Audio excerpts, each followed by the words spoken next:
السلام عليكم ورحمة الله وبركاته. إليكم أسعار الدولار في البنوك.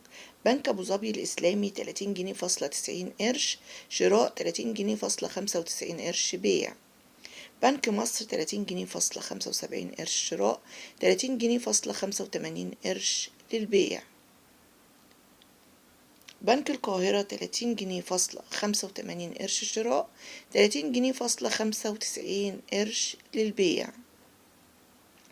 البنك الأهلي 30 جنيه فاصلة 75 قرش شراء، 30 جنيه فاصلة 85 قرش للبيع. بنك التنمية الصناعية 30 جنيه فاصلة 75 قرش شراء، 30 جنيه فاصلة 85 قرش للبيع. البنك المركزي المصري 30 جنيه فاصلة 84 قرش شراء، 30 جنيه فاصلة 96 قرش للبيع. بنك الإسكندرية 30 جنيه فاصلة 85 قرش شراء، 30 جنيه فاصلة 95 قرش للبيع.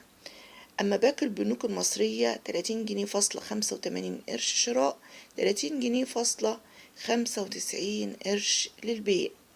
أما عن الأسعار في السوق السوداء وصلت 38.25 قرش إلى 39 جنيه. لو استفدتوا من الفيديو أتمنى الاشتراك في القناة، ولو مشتركين عمل اللايك فضلا وليس أمرا. والسلام عليكم ورحمة الله وبركاته، في رعاية الله وأمنه، ونشوفكم في فيديو جديد عن أسعار العملات والدولار في البنوك وفي السوق السوداء.